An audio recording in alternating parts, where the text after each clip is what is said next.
First of all, once again, very good evening and thank you for joining this webinar on enhancing your teaching with power of coaching.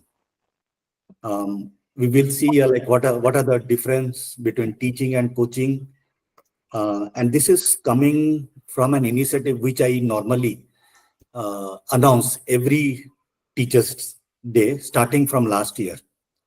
So in the last year, I announced an initiative that was more a gift from me as a teacher to the students, and I have trained 260 plus people on Agile in the last year. So that was the Teachers' Day gift to students. This year, I announced a gift to the teachers, on how you can bring in coaching in your teaching profession. But to do that, I think it is very important to be aware what is the difference between teaching and coaching. Today, we have primarily, right now I'm sharing who all are there in this call. So it is majorly professors from Amrapali University. And again, one of the reason is we have Dr. Gautam, who is part of the Gardner sub community, and we are collaborating with this, with Amrapali University to help the professors to enhance their teaching skills, and how we will see. And we have, I think, did Pratima ma'am joined from Alliance University? Can I get a nod? Yes, no? Okay. And we also have Vinita, who is a Scrum Master in Siemens.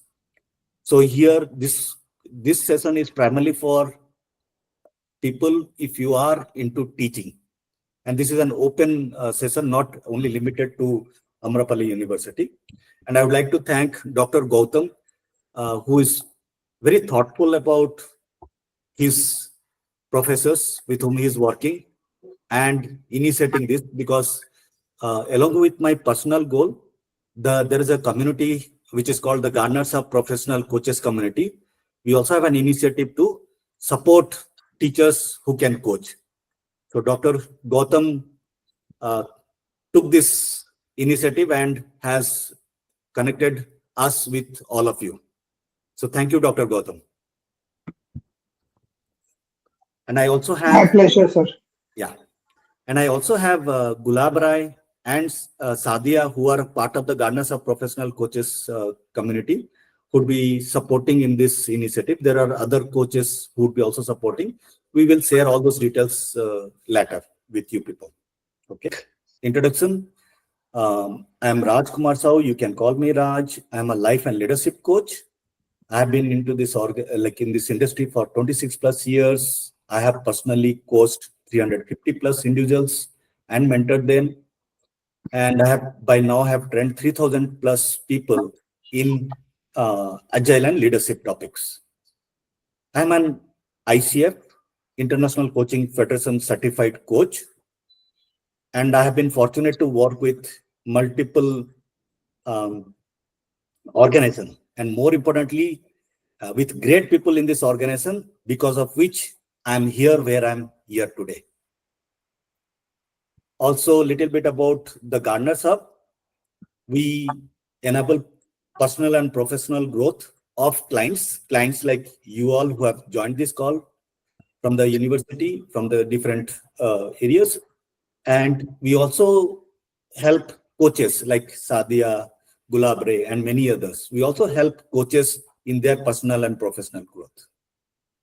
More details you can get from the website of our company, and also about me from my LinkedIn profile. About the coaches who are part of this community, we have a web page where you can go and see. And we have today in this call Gulabre and Sadia, along with Dr. Gautam, who is part of this community.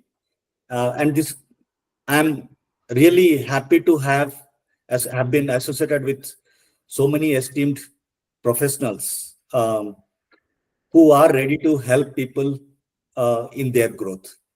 Thank you, Gulabre and Sadia, to join this call. Pleasure. Now, yeah, thank you. So, a broad agenda because the focus is on teaching and coaching here, and we'll also talk about mentoring, what mentoring is.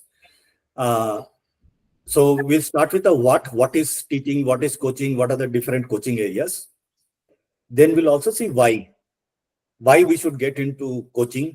The focus is more on coaching than mentoring. Let me also clarify, but I will definitely help you with the questions that may come up. And how are we going to maximize the power of coaching? What are the different ways how we can maximize the power of coaching? And then we have a closer clarification and gift. Broadly, I will take next 20 to 25 minutes to share whatever content I have to give you an idea. Please, at one or two places, I can pause and take some immediate question, but please capture your questions if you have. And last 10 to 15 minutes, we'll have clarify all of your questions. Is this flow fine? Is this flow fine? Yes, sir. Okay, thank you. So I know I have all esteemed teachers, professors out here. And I don't want to tell what teaching is, but I want to hear from you. What does teaching mean to you? Can one or two people, two professors share what teaching means to you? I'll take a lead on this, Raj. So, teaching to me actually had different connotations. I'll go ahead with the textbook part that, teaching is most of the time instructional. But I guess it differs from the level to which, that which you're talking to. So let's say when you're talking to very young kids, it is primarily instructional. But it does, involve in inviting curiosity. But as I feel that, as you go forward and you meet different people and, you go higher up, then teaching, I think, is then converted into facilitation. Typically for, postgraduate courses or any professional courses. I feel now teaching has become more of a facilitation because the learners would like to go ahead with their own pace, most importantly, and they are very well informed as well. So I think that's what teaching means to me. Thank you so much. I would like to hear from one more person, one more professor. It can be very according. Yeah. So myself, Dr. Megha Bhatt from Amrapali University. Yeah.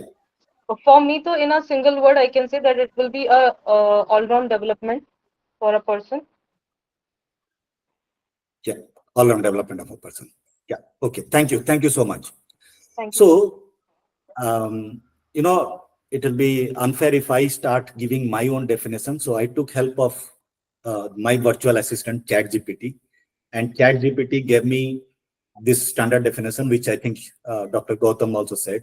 It's more structured directive. It's from a teacher to student, and then the teacher provides information, corrects mistakes, and give feedback. And in a teaching profession, it seems the authority is more towards the teacher, we say.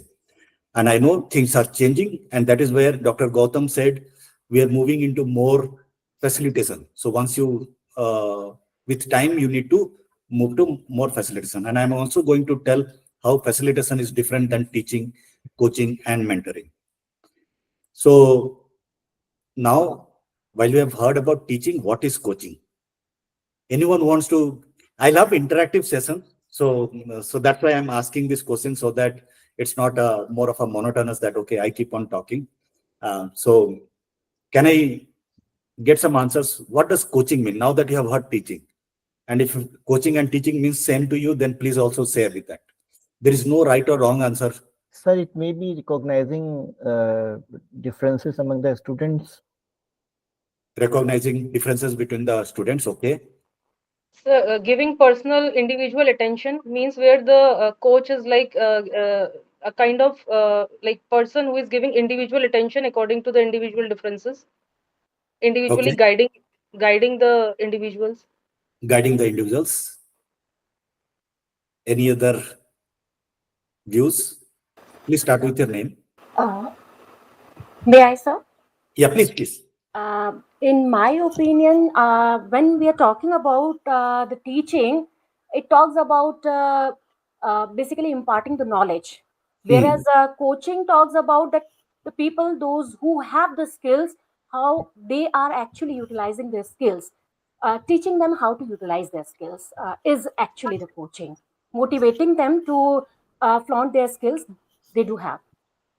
Yeah, motivating the students or someone else to do more than what they're doing, and they are utilizing their own skills.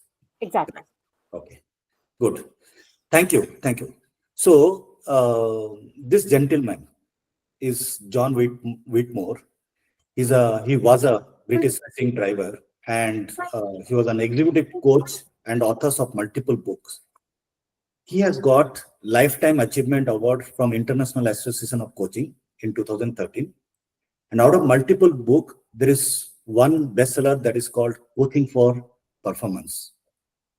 And in this book, he said, in a very simple word, coaching is unlocking a person's potential to maximize their growth. Very simple, but very powerful statement.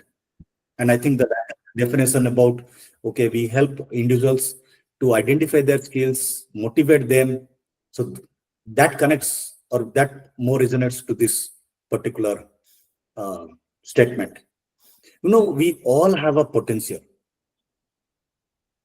but do we really work with that maximized potential? Say, for example, we have, say, X as our potential.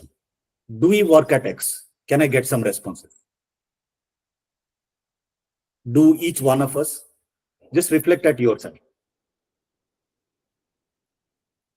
Any responses, please?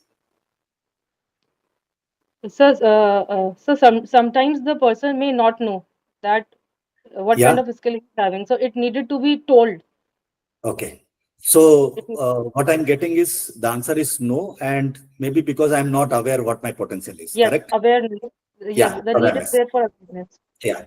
Okay. So any other response? Are you working? Like, let's not worry about students now. Let's start thinking about our own self. Now, are you working with the maximum potential? Say X, if X is your potential, and if no, then what can be the possible reason?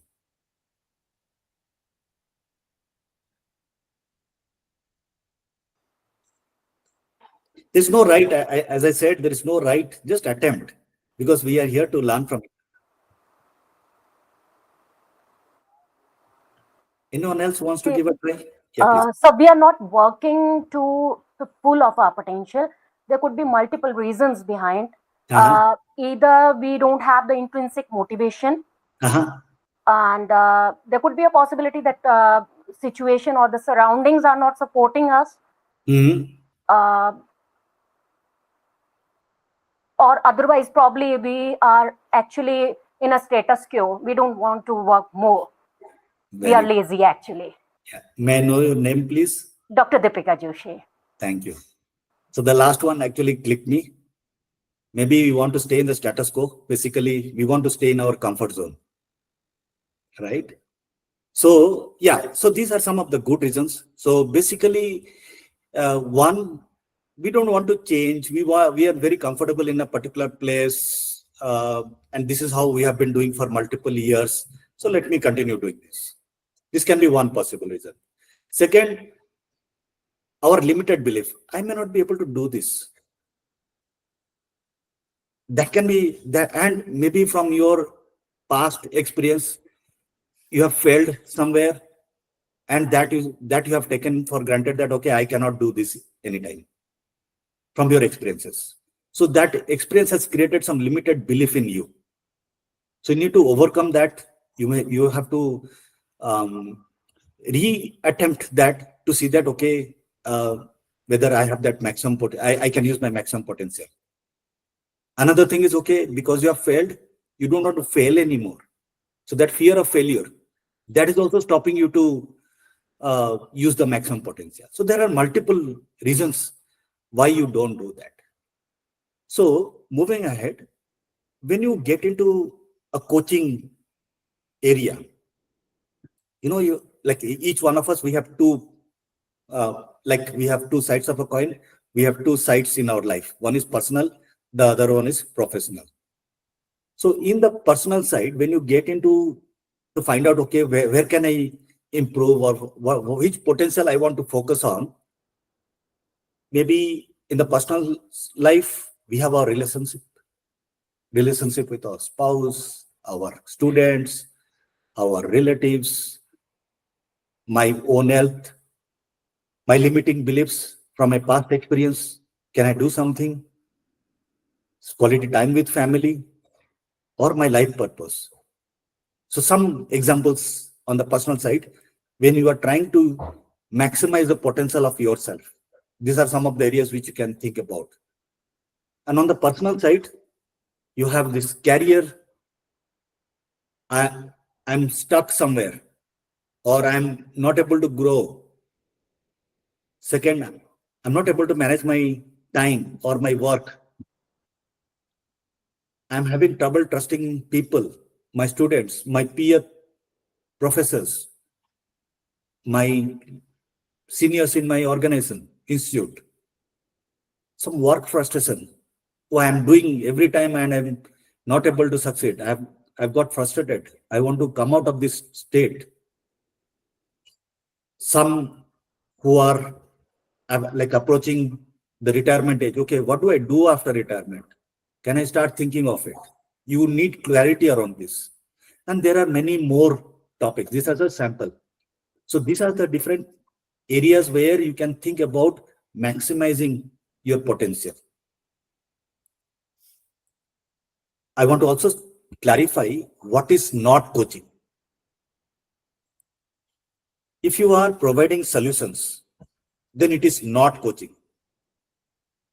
Like you have a problem, someone is coming and directly giving a solution for that problem statement. Coaching is more about asking questions, powerful questions. Now, if you connect to the first slide, I said, what does teaching mean to you? So there is if I just ask, okay, what is the definition of teaching? Which question is more powerful? What is the definition of teaching, or what does teaching mean to you? Can someone say? Obviously, first one, sir.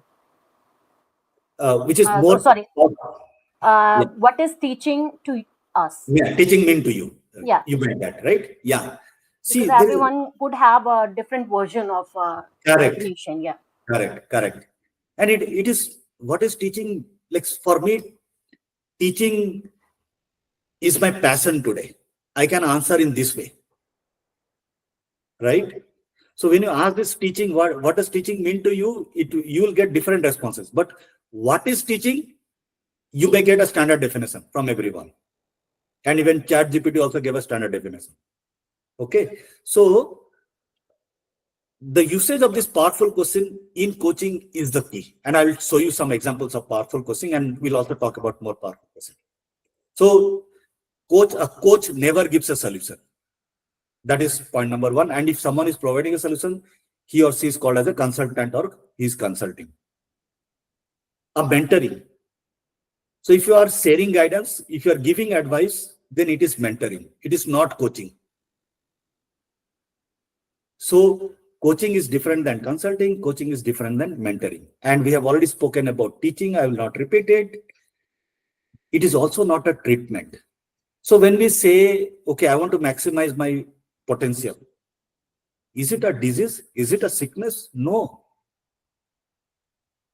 So if you're coming for a coaching conversation, it should not be taken as like a treatment. You are not sick. You are doing good. That's why you are there where you are today. Now I want to go to the next level. I want to use the potential that I have within me to do better than what I'm doing today. So that is not sickness. So if someone is getting into someone is thinking that it's a treatment, then it can be a therapy, or you have also seen like counseling. So counseling is also different than coaching. Now, I also wanted to give you a pictorial view about, especially because we have teachers here, I want to focus more on teaching and coaching, while Dr. Gautam said about facilitation. If you see facilitation and coach, for facilitating and coaching, you need not be a subject matter expertise. But for teaching and mentoring, you need to be a subject matter expertise. The reason being, in teaching, you are passing on some knowledge or skills or values. In mentoring, you need to have the subject matter expertise because you need to provide guidance. You have to share your personal experience so that your client or your students get a way ahead. Whereas in facilitation, you actually create an environment for collaboration, which Dr. Gautam said. And in coaching, you enable your students or your clients to find their solutions through powerful coaching. So if you see here, this powerful question is coming again and again. So now, are you clear on one of the key difference of coaching and teaching? Can I get some nod? Yes, sir. Thank you. So the power of coaching. So when you ask these multiple questions, what happens? I've called it as 3 A's. One, in a coaching conversation, when a coach asks a student or a client powerful questions, the person get awareness of certain things. Because awareness, only when you are aware of something, then only you will be able to take some actions. If I'm not aware, if I am, my weight is 80 kg and my age is 50, if I'm not able to think about this data parameters, and it may lead to bad health in future, if I'm not able to get awareness about this, I may not think about actions towards it. So the first thing of first attribute of a coaching session is it brings in awareness. Now, only awareness is not enough. I, as an individual, I need to also accept the fact that, okay, it's not good. Then only I will identify some actions, and then it will lead to a healthy life. So when you get into a coaching conversation, you get 3 things for sure, at least 2 things for sure: awareness, acceptance, and actions. To give you some example, I've added one scenario. Suppose a scenario is, I'm frequently missing deadlines and feel overwhelmed by workload or overloaded by work. So if this is a scenario, and in the coaching conversation, you come to get an awareness that your time management skills are lacking and tasks are not prioritized. So this will come out in the coaching conversation, while this is the problem statement you come with. Then during the conversation, you have to accept that, and will enable you accept that the current approach that you are taking is ineffective, and acknowledge that there is a need to structure time management plan. And then finally, you take an action at the end of this coaching conversation so that there is a change in the way you are managing the work today. You may be doing this, but if you are not visualizing, this is the difference that you bring in. Because in the conversation, you will realize maybe doing something, but maybe that is ineffective. To bring in some effectiveness, if you do a minor change, that may result in overcoming the problem statement or you utilizing your maximum potential. So this is the power of coaching. Why you should get into coaching: awareness, acceptance, and action. I mentioned about powerful question. I thought I will give you one example. How is it different? These questions. So, for example, you say, so there is a mistake done by one of your student, and you ask, why did you make that mistake? So when you ask this question, this takes your student or people around you to a back step, because it focuses on past failure and can shut down also discussion. Now, how can you ask the same question in a different way so that it helps, it motivates, it makes a student or our clients move forward? I think our objective should be more moving forward rather than focusing on the past. So that is where you can ask the same question by saying, what did you do differently if you faced a similar challenge? This will promote this forward thinking and learning from experience.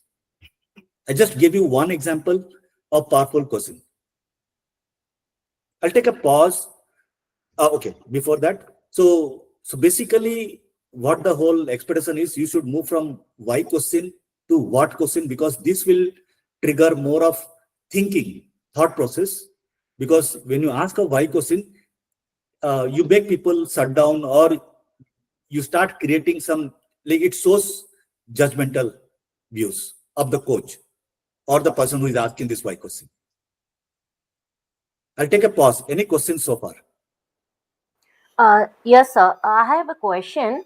Like, in case if the people to whom we would like to coach, they are not very much willing to participate, or they are a bit rigid or reluctant to participate in that coaching session, will it be feasible somehow to execute that coaching session still? Very good question. So there is a very good quote which says, coach the coachable. Okay, Okay. got it, sir. Okay, coach the coachable.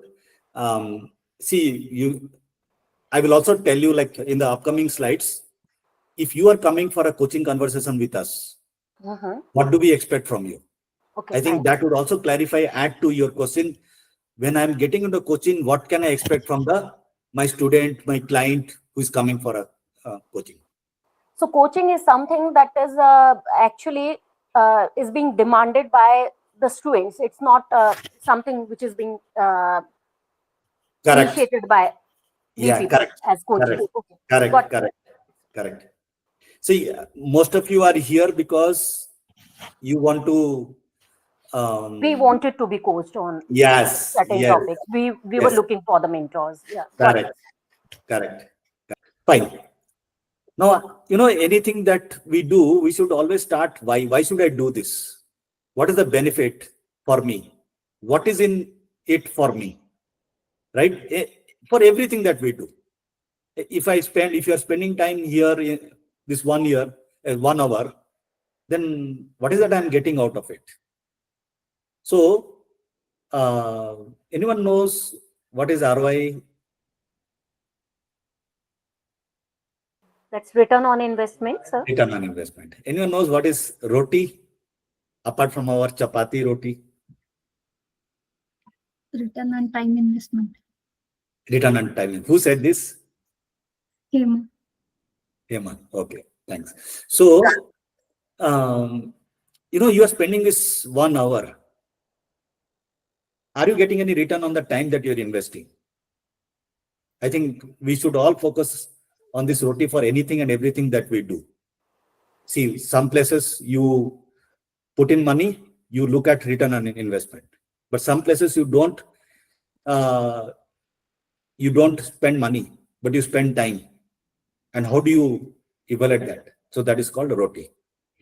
Now, what is that you are getting out of it? So you should know how this coaching, so today you are spending 1 hour, and in future also you are expected to spend some hours. How much hours I will be sharing that at the end. But if you are going to invest, you should know, why should I spend this time? So for that, I have some statistics from International Coaching Federation, that is called ICF. It's a global body. Like we have, right, for if we want our kids, or if a very renowned medical college is AIMS, or for engineering, IITs, MBAs, IIMs, XIMBs. So similarly for coaching, this is the esteem organization, a non-profit organization who creates standard guidelines for effective coaching.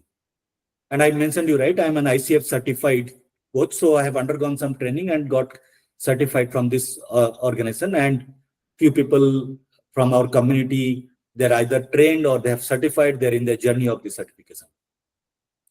So these people, they conduct multiple surveys across the globe and they provide those survey data.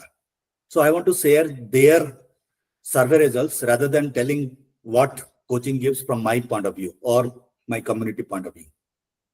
Now, on the professional front, it says there are productivity improvements. It says people who get into coaching, people or organization, they get 70% improved performance at work, 57% better time management, 51% improved teamwork.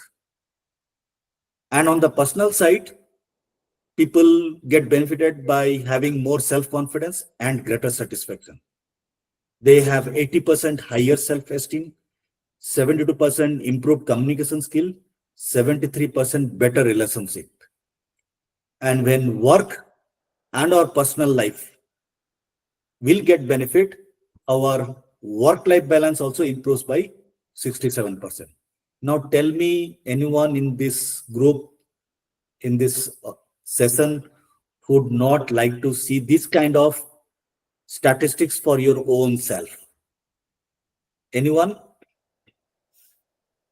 You'd like to have this kind of improvement in your personal life as well, right? Yes, sir. Yeah, okay, good. So when you say yes, should you jump into a coaching engagement? No. You should know what is a better way so that whatever time you are investing, you are maximizing it. So you need to get into a structured coaching engagement rather than just jumping into a coaching. And how do you do that? You know, the first thing is you should know what is the difference between teaching, coaching, mentoring as a part of this orientation. While you know the process steps, the roles. So any coaching engagement, there are two roles. That is, one is a client who is getting coached and you have a coach. Now it is very important that there is a harmony between the coach and the client. So you need to, after this, so this orientation has two parts. One, understanding the difference, getting aware of this, what coaching is, which you are getting through this particular webinar. The second is when you get into a coaching session, before that, you should see that, okay, you are comfortable with the coach. If you're not comfortable with the coach, then you'll not get the maximum power of that coaching session. So you should get into this chemistry session before getting in, know each other, see each other's experience, see each other's aspiration or the goal that you are getting into. So this is the first step. So that is called discovery call or chemistry call, whatever you want to call it. The next is you need to identify the areas of development. So these areas of development, it is the client's responsibility to get it. And that can be from multiple sources. You can get it from the feedback that you collect in your institute, in your organization, from your peers. It can be also self-driven. You know, okay, I need to improve on this. So those are the sources and you have to bring in as a client. Then you get into a one-to-one coaching session, which can be roughly can go from 60 minutes to 120 minutes, depending on the coach you are engaged with. The coach's style, the coach's approach, it takes some 60 minutes to 120 minutes. And this discovery chemistry call can be another 1 hour.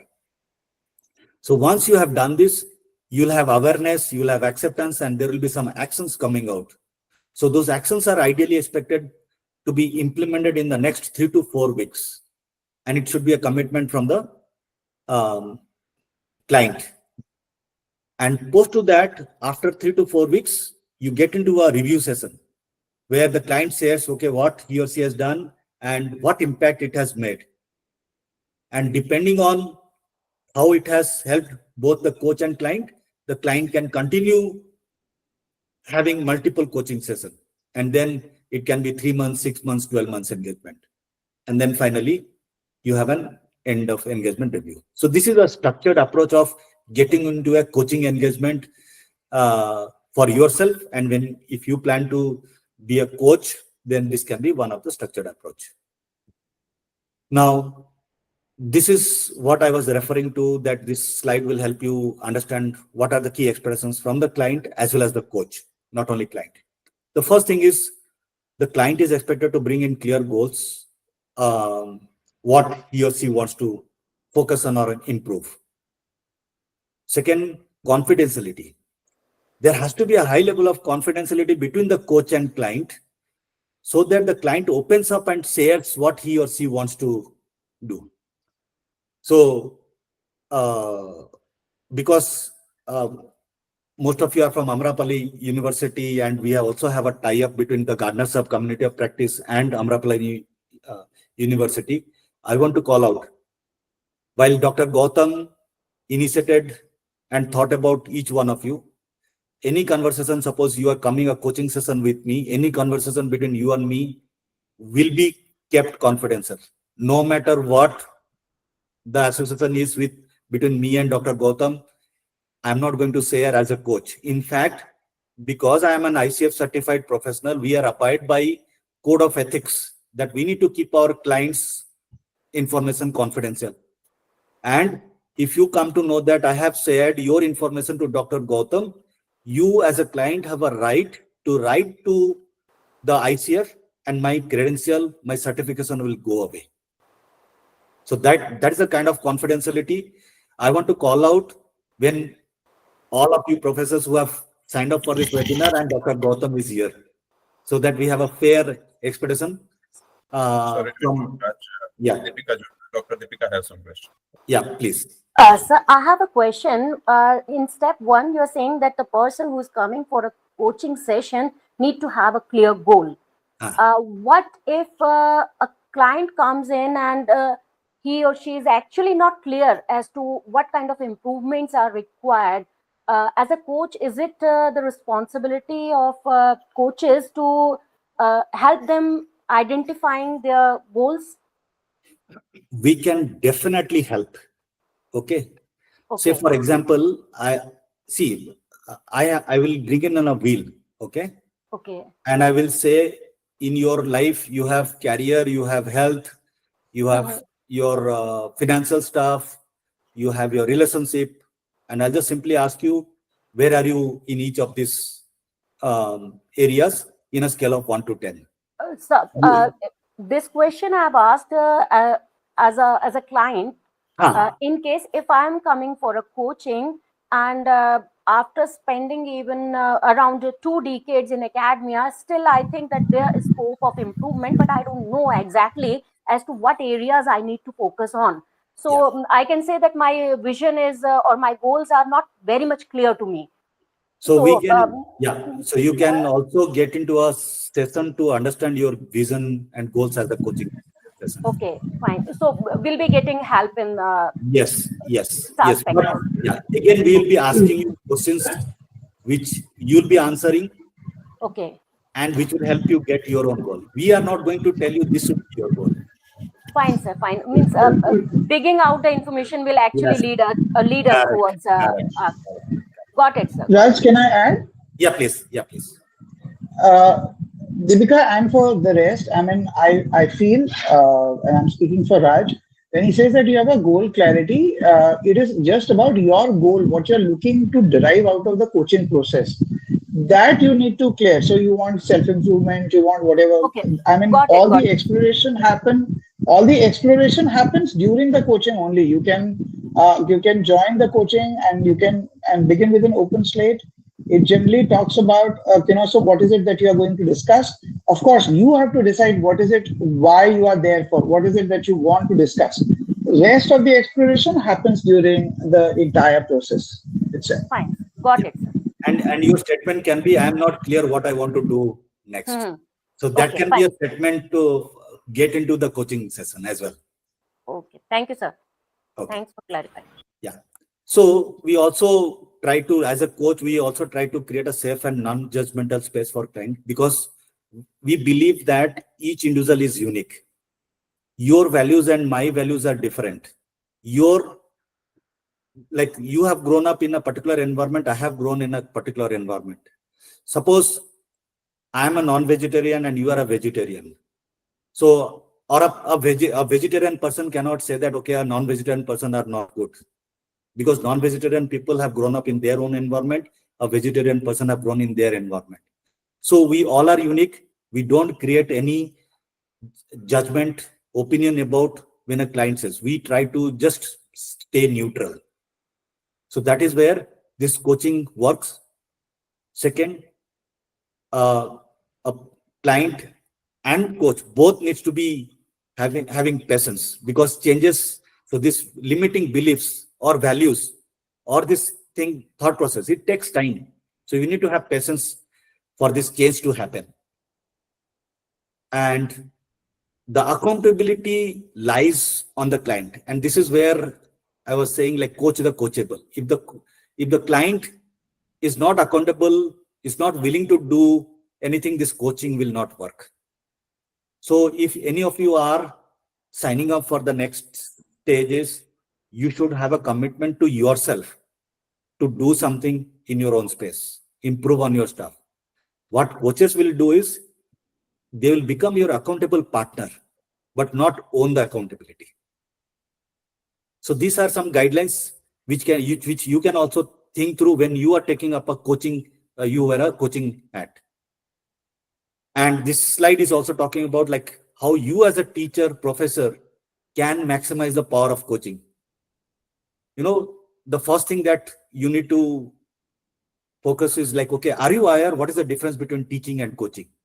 I think this session should have given you some awareness about it.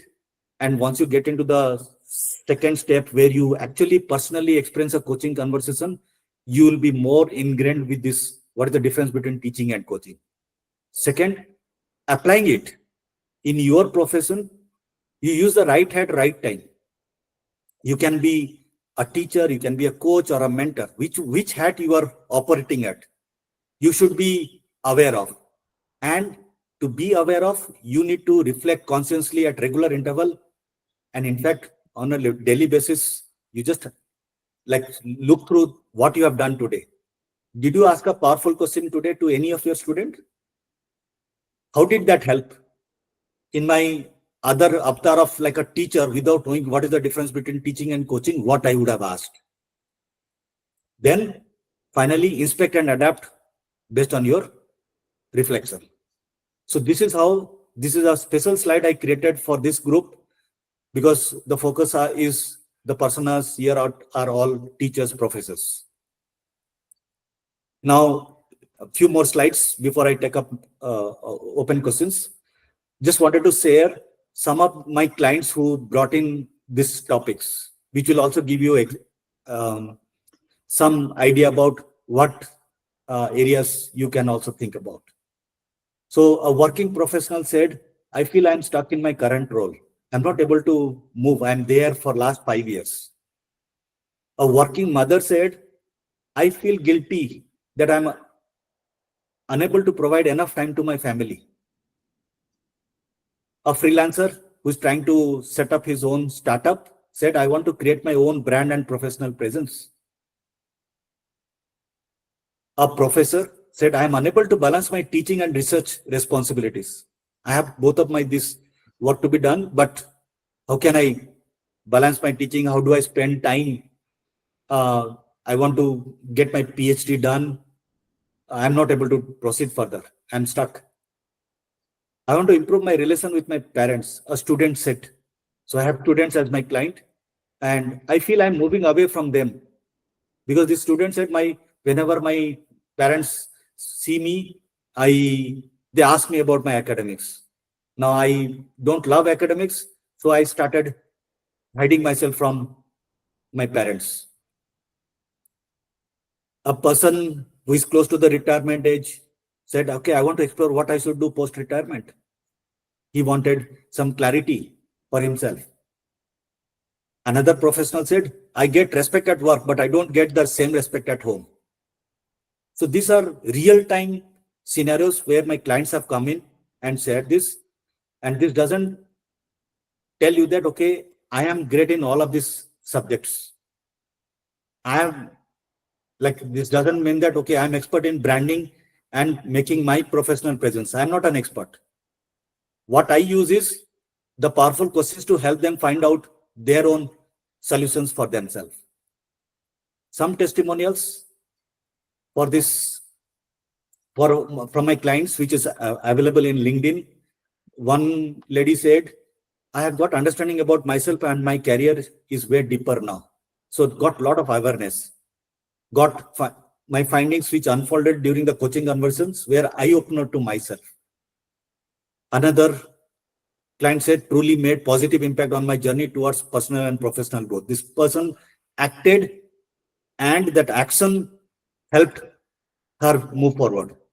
So these are some of the stuff. Like some people also said, I was more honest with me, because when you start talking with a coach, you start talking something which you have never spoke to anybody.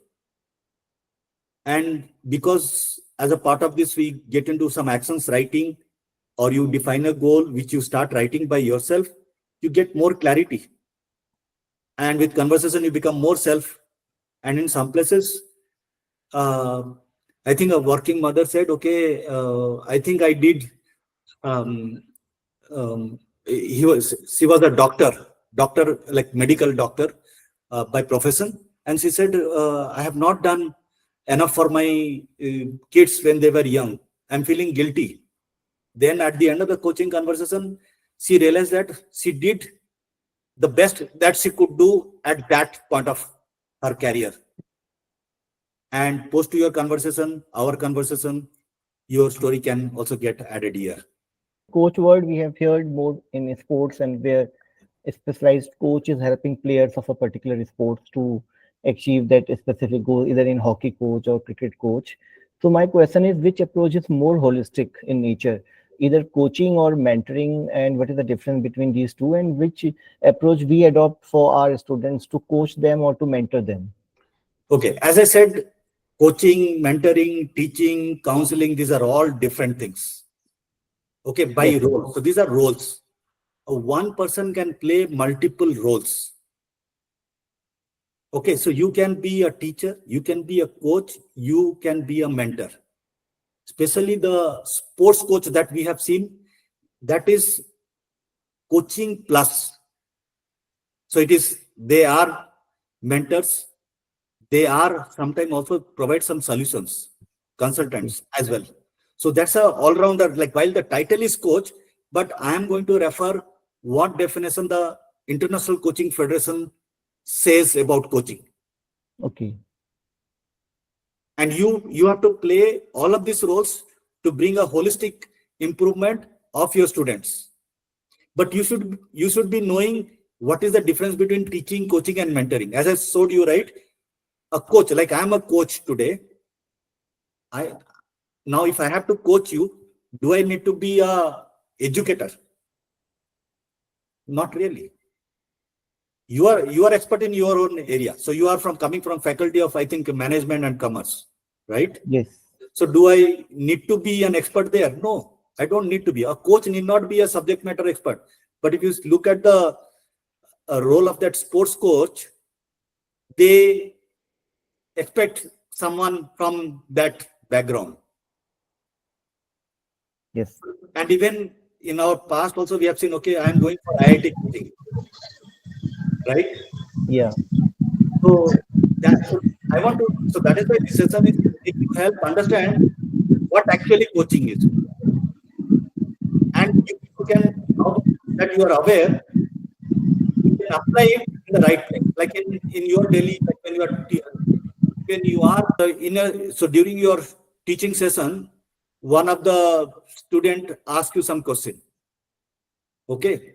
As a teacher, you would immediately respond with a solution or the answer. Take a pause. Can you add one powerful question so that the student starts thinking? It is very easy to pass on a solution or an answer, but you make that person think about it before you respond it. So that is, you are adding a coaching element inside your teaching element. Okay, sir. Yeah. Raj, Any can I other add some? Yeah, Excuse me, please. Yes, sir. Can we say that coaches are the specialized teachers? They are into specialized teaching. See, teaching, we have seen teaching is different than coaching. No, We no. don't When teach. when we are talking about sports coaches, they are actually into sports domain only. Ah. So majorly, they are imparting their knowledge, their learnings in the sports domain only. Correct. So can we consider them to be mentors as well as teachers in the specialized area or specialized subject domain? Yeah, what I'm trying to say is start trying to unlearn that word coaching when it is connected to sports Sports. or Okay. IIT coaching, right? So the Got it. coaching Got has it. a definition today, Hmm. and a global body has given a definition that, okay, this only helps people discover their true potential. Now, one person can play multiple roles. So for sports, so that's why, like, see, I will tell you, my role was like an agile coach. So that's just a title that I have gotten. But within that, whether I was doing coaching or mentoring or teaching, that's a different stuff. So this is just a title, I would say. Please do not get confused with sports coach or IIT coaching. Don't get confused with this word. Gulabre, you wanted to add something. I think before that, I would like to hear Gautam sir. Gautam sir was trying to say something. Okay. Gautam sir, over to you.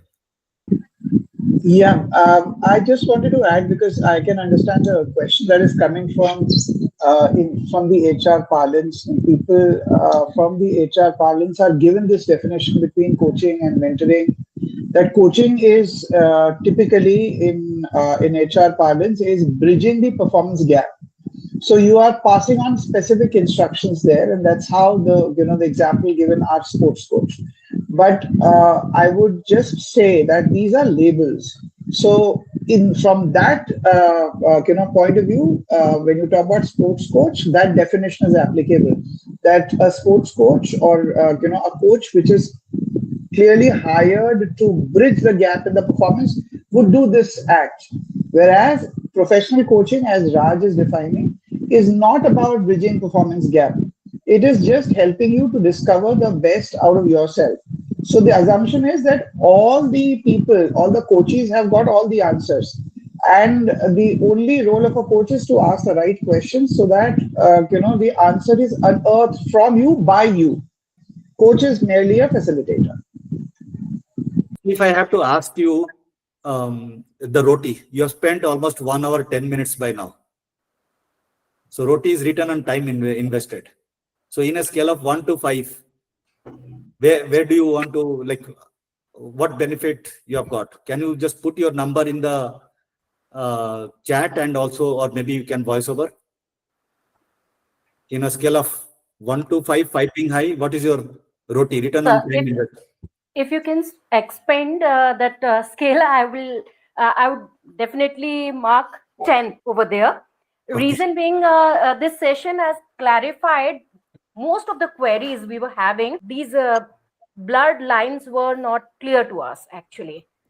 So it was a wonderful session. Kudos to you. Thanks a lot. It means a lot to all of us. It's while I am there to present here, being face of the professional coaches community, but we should thank Dr. Gautam first, who connected us and being a reason for this session also. Yeah. Okay. So My thanks is to you, Raj, because it's me just taking initiative, but you providing me the comfort, and I must tell it to all of you that although we floated this as an option to the entire coaching community about their attempt to coach you all, it was Raj who said that if no one agrees, I shall coach the entire 20-25 people. And I'll do it on my own. That's a great thought, and such a great spirit. So I really thank you, Raj. I'm sure that my team is going to be benefited by this intervention. So thanks to you and Mr. Gulabe is here, and Hemant, of course, in the background doing everything and organizing this particular session. So thanks to you all. thank you so much, and have a wonderful evening.